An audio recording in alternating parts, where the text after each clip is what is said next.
90 రోజుల కోర్సు పూర్తి చేస్తే చాలు 100% ప్లేస్మెంట్ సపోర్ట్ తో సాఫ్ట్వేర్ జాబ్ మీ సొంతం. వెంటనే కోడ్ జ్ఞాన్ డెస్టినేషన్ ని సంప్రదించండి.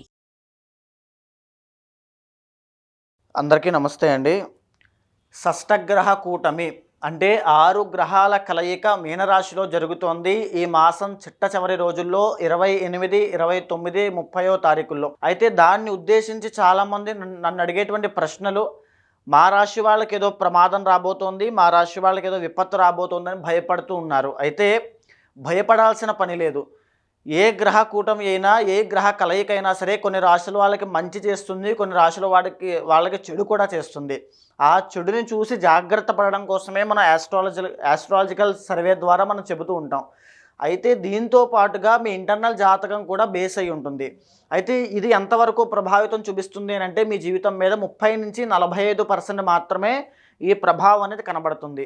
మిగతాదంతా కూడా మీ ఇంటర్నల్ జాతకం మీద ఆధారపడి ఉంటుంది. అయినప్పటికీ కూడా ఈ షష్టగ్రహ కూటమి ద్వారా ఇబ్బంది పడేటువంటి రాశుల గురించి తెలుసుకోవడం, చెప్పడం బాధ్యత. కాబట్టి ఖచ్చితంగా ధర్మపరంగా ఇప్పుడు మొట్టమొదటిగా మనం మాట్లాడుకుంటే షష్టగ్రహ కూటమి అని అంటే 6 గ్రహాల కలయిక. 6 గ్రహాలు మీనరాశిలో కలవబోతున్నాయి. ఉదాహరణకి ఇప్పుడు ప్రస్తుత గ్రహ సంచారము శుక్రుడు, రాహువు, బుధుడు, చంద్రుడు కలిసి మీనరాశిలో సంచరిస్తూ ఉన్నారు. రవి మార్చి 15వ తారీఖు తర్వాత మీనంలోకి వెళ్ళబోతున్నాడు. శని మార్చి 30వ తారీఖు తర్వాత మీనంలోకి వెళ్ళబోతున్నారు. మొత్తం అన్నీ కలిసి 6 గ్రహాలు మీనరాశిలో కలవబోతున్నాయి. దాన్నే షష్టగ్రహ కూటమి అంటారు. అయితే దీనివల్ల కొన్ని రాశుల వాళ్ళకి రాజయోగం పడుతుంది. ఎక్సలెంట్ రిజల్ట్స్ అనేవి ఉంటాయి. అది కూడా మనం ఆల్రెడీ మాట్లాడుకున్నాము. అయితే ఇప్పుడు ఎవరికి కాస్త ఇబ్బందులు ఉంటాయో కూడా చెప్పుకుందాము. మరీ ముఖ్యంగా ఫస్ట్ ఆఫ్ ఆల్ ఏదైతే రాశిలో ఈ షష్టగ్రహ కూటమి పడుతోందో ఆ రాశి అయిన మీన రాశి వాళ్ళకి ఖచ్చితంగా ఫస్ట్ ఇబ్బంది పడేటువంటి వాళ్ళు. ఎందుకు అని అంటే, స్వరాశిలో షష్టగ్రహ కూటమి పట్టడం వల్ల, అందులోనూ వాళ్ళకి ఏలినాటి శని నడుస్తూ ఉండడము, ఆ షష్టగ్రహ కూటమి పట్టేటువంటి రోజునే ఈ శని కూడా ట్రాన్సిట్ అవ్వడము, జన్మశని ప్రారంభం అవ్వడం చేత ఆరోగ్యపరంగా చాలా జాగ్రత్తగా ఉండాలి.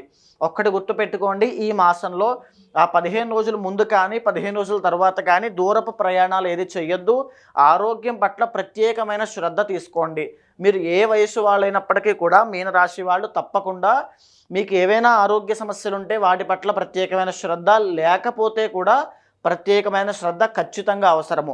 ఇలాంటి గ్రహ కలయికలు వచ్చినప్పుడు ఖచ్చితంగా ఏదో ఒక ఆరోగ్య సమస్యకి సంబంధించిన పునాది ఇక్కడే పడుతుంది. మన లోపల తెలియకుండా ఒక ఆరోగ్య సమస్య స్టార్ట్ అవ్వడం లాంటివి జరుగుతాయి. కాబట్టి తప్పకుండా జాగ్రత్త చాలా అవసరము. ఇకపోతే అదే మీనరాశి వాళ్ళకి ఈ యొక్క దృష్టి, ఇక్కడ కేతు సంచరిస్తూ ఉన్నారు. ఈ దృష్టి 7th హౌస్ మీద పడడం వల్ల ఎవరైతే మీనరాశి వాళ్ళు, ఆల్రెడీ మీనరాశి అంటే బిజినెస్లోనే ఎక్కువ ఉంటారు, ఆల్రెడీ మనం చెప్పుకున్నాము. బిజినెస్లో ఎక్కువ ఉండేటువంటి మీనరాశి వాళ్ళు ఆ బిజినెస్లో నష్టాలు చూడడం కానీ, లేకపోతే 7th హౌస్ కాబట్టి వైవాహిక జీవితంలో ఎఫెక్ట్స్ రావడము, అంటే భార్యాభర్తల మధ్యలో విరోధం ఏర్పడడం లాంటివి జరిగే అవకాశం ఉంటుంది. ఎవరైనా వివాహమైన వాళ్ళు, మీనరాశి వాళ్ళు తప్పకుండా వైవాహిక జీవితంలో శ్రద్ధ వహించండి. అంటే అగ్రెసివ్గా వెళ్ళొద్దు. భార్యాభర్తల మధ్యలో ఏవైనా చిన్న చిన్న ఇబ్బందులు వచ్చినా వాటిని సామరస్యంగా కూర్చొని కాంప్రమైజ్ అవ్వడానికే చూసుకోండి తప్ప ఏది కూడా రఫ్గా వెళ్ళొద్దు. వెళ్ళారంటే ఇద్దరి మధ్యలో క్లాషెస్ అనేవి ఇక్కడి నుంచే స్టార్ట్ అవుతాయి. అది ఎక్కడికైనా దారి తీయచ్చు. కాబట్టి ఈ పీరియడ్ ఆఫ్ టైంలో వెరీ కేర్ఫుల్గా ఉండాలి. అండ్ మస్ట్ అండ్ షుడ్గా ఇంటర్నల్ జాతకం చూసుకోవాలి. ఎందుకంటే ఇంటర్నల్ జాతకం మీద మిగతా పర్సెంట్ ఆఫ్ లైఫ్ అంతా ఆధారపడి ఉంటుంది. కాబట్టి ఆ దశ అంతర్దశలు చూసుకుని అక్కడ కూడా ఏమైనా దోషం ఉంది అనుకోండి, ఖచ్చితంగా ఇబ్బందులు ఉంటాయి. కాబట్టి ఆ దోషం లేకుండా ఈ దోషం ప్రభావం తగ్గడానికి తగినటువంటి శాంతి పరిహారములు వెంటనే ఆచరించండి.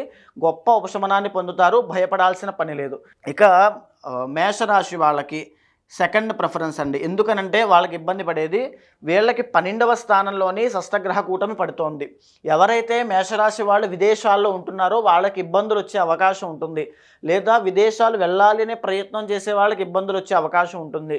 లేకపోతే ఏదైనా లిటిగేషన్స్లో ఇరుక్కోవడము, కోర్టు సమస్యలు ఇరుక్కునేటువంటి అవకాశాలు ఎక్కువ ఉంటాయి.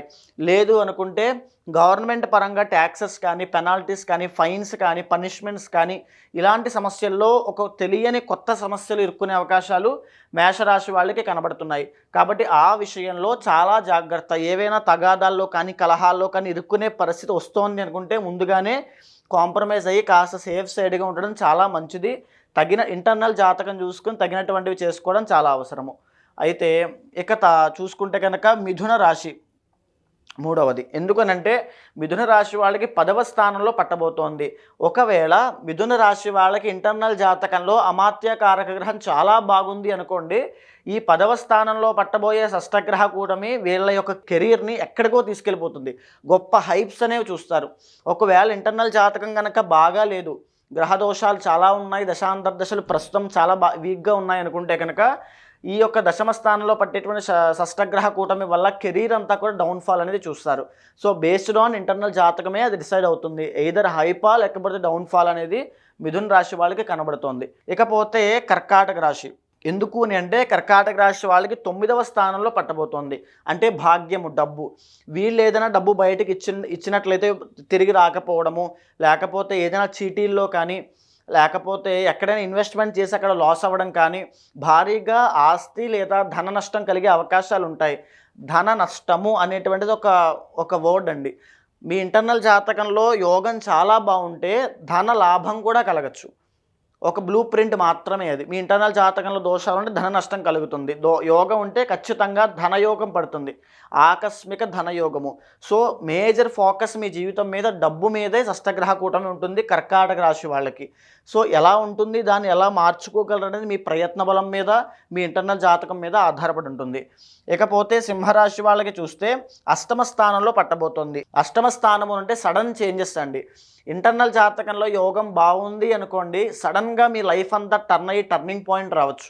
మీ జీవితం అంతా కూడా పట్టిందల్లా బంగారం అయ్యేటువంటి మధుర క్షణాలు రావచ్చు. లేదు అనుకుంటే ప్రమాదాలు జరగచ్చు. ఇంటర్నల్ జాతకంలో దోషం ఉంటే ఖచ్చితంగా అష్టమస్య ప్రాణ సంకట. సో ఖచ్చితంగా దూర ప్రయాణాలని అవాయిడ్ చేయండి. ఏదైనా ప్రయాణాలు కానీ, లేకపోతే ఆరోగ్య సమస్యలు తెచ్చిపెట్టేటువంటి ఏదైనా పనులు కానీ ఉంటే అవన్నీ అవాయిడ్ చేయండి. చాలా జాగ్రత్తగా ఈ మాసము, వచ్చే మాసం కూడా చాలా జాగ్రత్తగా ఉంటే చాలా మంచిది. ఇకపోతే వృశ్చిక రాశి. ఎందుకు అంటే వృశ్చిక రాశి 6th ప్రిఫరెన్స్ వీళ్ళకి 5వ స్థానంలో పట్టబోతోంది. వృశ్చిక రాశి వాళ్ళకి మేజర్గా సంతానం మీద ఇబ్బంది ఉంటుంది.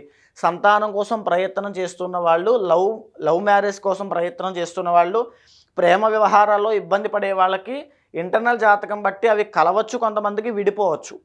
బికాజ్ దాని ఎఫెక్ట్ అంతా కూడా 5th హౌస్ మీద ఉంటుంది. కాబట్టి సంతానం మీద, వాళ్ళ యొక్క బిహేవియర్ మీద, వాళ్ళ నడవడిక మీద, తర్వాత వాళ్ళకు వచ్చేటువంటి డబ్బు మీద, తరువాత వాళ్ళ లవ్ మీద ఆధారపడి ఉంటుంది. దాని మీదే ఫోకస్ అనేది ఎక్కువ ఉంటుంది. బేస్డ్ ఆన్ ఇంటర్నల్ జాతకం, భయపడాల్సిన పని లేదు. ఇకపోతే ధనస్సు రాశి మనం తీసుకుంటే కనుక 7th ప్రిఫరెన్స్. ధనస్సు రాశి వాళ్ళకి 4వ స్థానంలో పడుతోంది. పెళ్ళైన తర్వాత కుటుంబం ఉంటుంది కదా, భార్య పిల్లలు. ఆ కుటుంబంలో విరోధాలు, తగాదాలు రావచ్చు. ఎప్పుడు ఇంటర్నల్ జాతకంలో కూడా బాగాలేకపోతే. బాగుంది అనుకోండి, నో డౌట్ 4వ స్థానంలో షష్టగ్రహ కూటమి పడుతోంది. కుటుంబ సభ్యులు ఎప్పుడూ గొడవాడుకునే వాళ్ళు కూడా సడన్గా ఈ గ్రహ కూటమి వల్ల కలిసిపోవచ్చు. అంతటి అద్భుతమైన యోగం పడుతోంది. ఇది మీకు ఎలా ఎఫెక్ట్ చేస్తుందో తెలియాలంటే మీ ఇంటర్నల్ జాతకం ఖచ్చితంగా చూసుకోవాలి. అది మాత్రం వాస్తవము. అయితే ఇక కుంభరాశి తీసుకుంటే సెకండ్ హౌస్లో పడుతోంది కాబట్టి ధనస్థానము, తర్వాత వాక్కు స్థానము, కుటుంబ స్థానము, విద్యా స్థానంలో ఈ యొక్క షష్టగ్రహ కూటమి పడుతోంది. మీకు యోగం బాగుంది అనుకోండి, మీరు చదువుకున్న విద్యకి తగినటువంటి ప్రతిఫలాన్ని, రిఫ్లెక్షన్ని జీవితంలో అద్భుతంగా చూస్తారు. మీరు మాట్లాడే మాట వల్ల విపరీతమైన డబ్బులు సంపాదిస్తారు. తర్వాత మీరు దాచుకున్న డబ్బులు ఇంకా రెట్టింపు అవుతాయి. అంటే అది ఏదో విధంగా ఆకస్మిక ధనలాభం అనేటువంటి చూస్తారు. లేకపోతే ఏదో విధంగా నూతన వాహన యోగము, వస్తు లాభము, ద్రవ్య లాభం లాంటివి చూస్తారు. ఒకవేళ అక్కడ దోషం కనుక ఉంటే ఖచ్చితంగా వీటి వల్ల డబ్బు నష్టపోవడము, ఏదో ఒక మాట తెలియకుండా మాట్లాడడం వల్ల తగాదాలు అవ్వడము, అవి ఎక్కడెక్కడికో దారి తీయడము, చదువుకున్న విద్య అంతా కూడా నాశనం అవ్వడము. సో ఇలాంటి ఎఫెక్ట్స్ అనేవి ఉంటాయి. సో ఏది ఏమైనప్పటికీ కూడా ఇందాక మనం ఆల్రెడీ ఇంకొక వీడియోలో ఏ రాశుల వాళ్ళకి రాజయోగం పట్టబోతుందో కూడా మనం ఆల్రెడీ తెలుసుకున్నాము. ఇప్పుడు ఈ రాశుల వాళ్ళైతే ప్రత్యేకంగా ఆ అంశాల్లో జాగ్రత్తగా ఉండాలి ఖచ్చితంగా. సో అది ఎలా ఎఫెక్ట్ చేస్తుంది అనేటువంటిది మీ ఇంటర్నల్ జాతకం బట్టి ఆధారపడి ఉంటుంది. మీరు మాత్రము ఖచ్చితంగా మీ ప్రయత్నపూర్వకంగా ఎలాంటి అగ్రెసివ్ పనులు చేయకుండా సేఫ్ సైడ్గా ఇప్పుడు నేను చెప్పిన రాశుల వాళ్ళు ఉండడం చాలా మంచిది. సుమన్ టీవీలో మీ పర్సనల్ అండ్ బిజినెస్ ప్రమోషన్స్ కోసం కింది నెంబర్కి కాంటాక్ట్ చేయండి.